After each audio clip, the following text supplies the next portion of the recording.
শুভ চৈত্র নবরাত্রির পুণ্য লগ্নে বাসন্তী দেবী দুর্গা পূজার ইতিহাস। তৃতীয় পর্ব, মহিষাসুরের জন্ম ও বললাভ।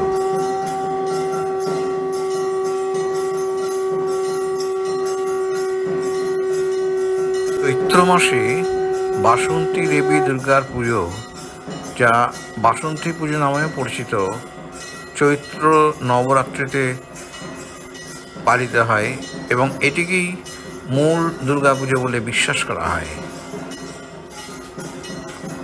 বসন্ত ঋতুর নবায়ন ও সমৃদ্ধির মূল বিষয়বস্তুর সাথে এই পুজো সামঞ্জস্যপূর্ণ, মন্দের উপর ভালোর বিজয়ের প্রতীক।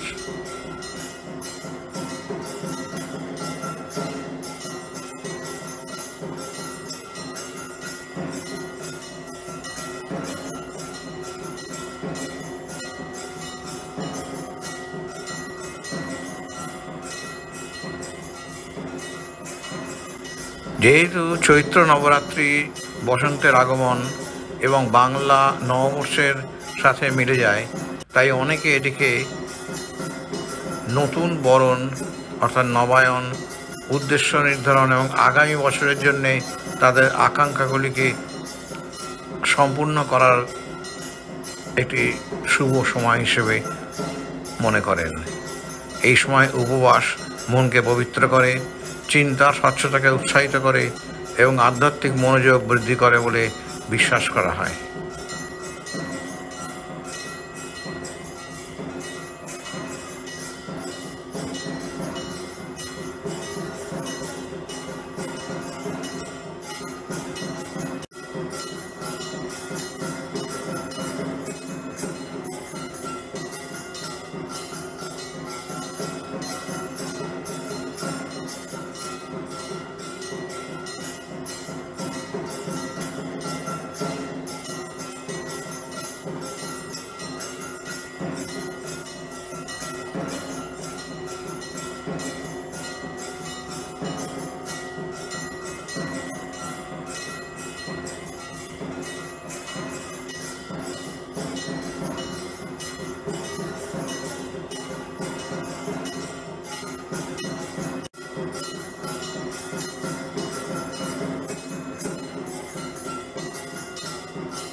হে রাজন, এখন শুনুন মহিষাসুরের জন্ম বৃত্তান্ত।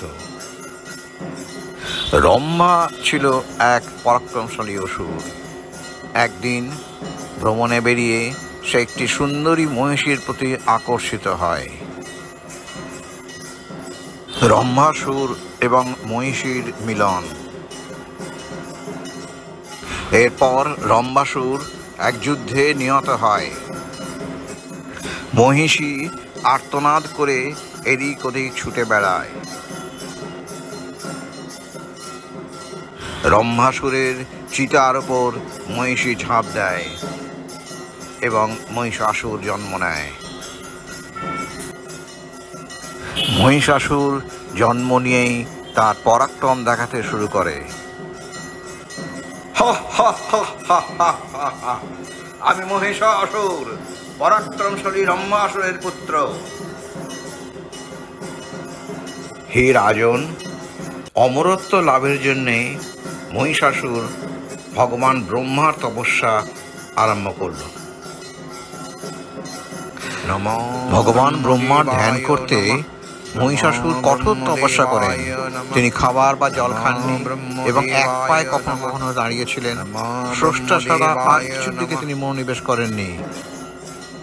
সময়ের সাথে সাথে তাঁর বিশাল দেহের ওপর উইয়ের ঢিবি তৈরি হয়, যা মহিষাসুরকে সম্পূর্ণরূপে ঢেকে দেয়।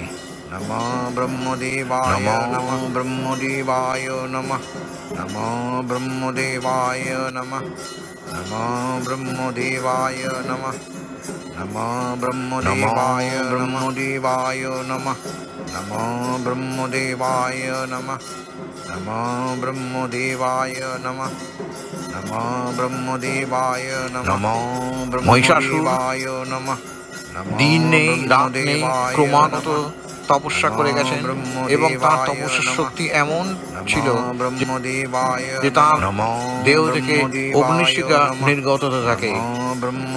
তার তপস্যার শক্তিতে 3টি জগৎ কেঁপে ওঠে এবং ভগবান ব্রহ্মা প্রসন্ন হয়ে তাঁকে বর দিতে নেমে আসেন।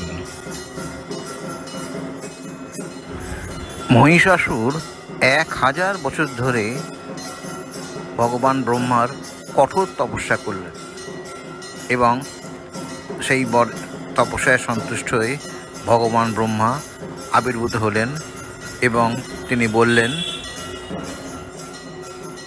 নমো ব্রহ্মদেবায় নমঃ, নমো ব্রহ্মদেবায়। হে পুত্র, চোখ খোলো আমার বৎস, তোমার তপস্যায় আমি সন্তুষ্ট হয়েছি, তুমি তোমার কাঙ্ক্ষিত বর চাও।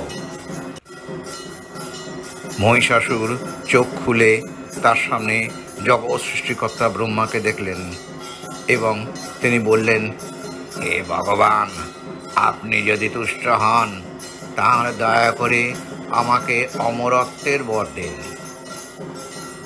ব্রহ্মা বললেন, পুত্র মহিষাসুর, এই পৃথিবীতে জন্ম নেওয়া সকলেরই মৃত্যু অবধারিত, কাজেই এই বর আমি তোমায় দিতে পারবো না, তুমি অন্য কোনো বর চাও। মহিষাসুর কিছুক্ষণ চিন্তা করার পর উত্তর দিলেন, হে ভগবান ব্রহ্মা, আমাকে এমন বর দিন যাতে কোনো মানুষ, দেবতা, অসুর, গন্ধর্ব বা কিন্নর আমাকে বধ করতে না পারে। তাই হোক, ব্রহ্মা বললেন এবং তিনি অদৃশ্য হয়ে গেলেন। এই বর তাকে সমস্ত পুরুষ এবং দেবতাদের বিরুদ্ধে অজেয় হওয়ার শক্তি দিয়েছিল। একটি আশ্চর্য ব্যাপার, মহিষাসুর নারীর বিরুদ্ধে কোনো রকম সুরক্ষা চাননি। এটি শেষে তার উপর একটি অভিশাপ হয়ে দেখা দেয়।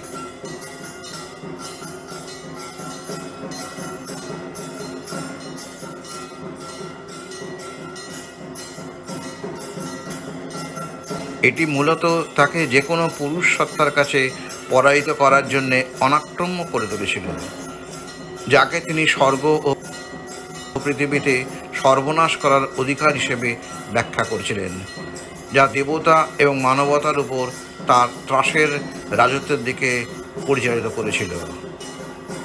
প্রিয় বন্ধুরা, আপনাদের একটি লাইক, একটি শেয়ার এবং একটি সাবস্ক্রিপশন আমাদের এই ধরনের চিত্তাকর্ষক ভিডিও বানাতে ভীষণভাবে অনুপ্রাণিত করে। কাজেই আপনারা অনুগ্রহ করে ভিডিওটিকে একটি লাইক দেবেন, অন্তত একটি শেয়ার করবেন এবং অবশ্যই যদি সাবস্ক্রাইব না করে থাকেন চ্যানেলে যদি আপনি নতুন হন তাহলে অবশ্যই সাবস্ক্রাইব করবেন। ধন্যবাদ।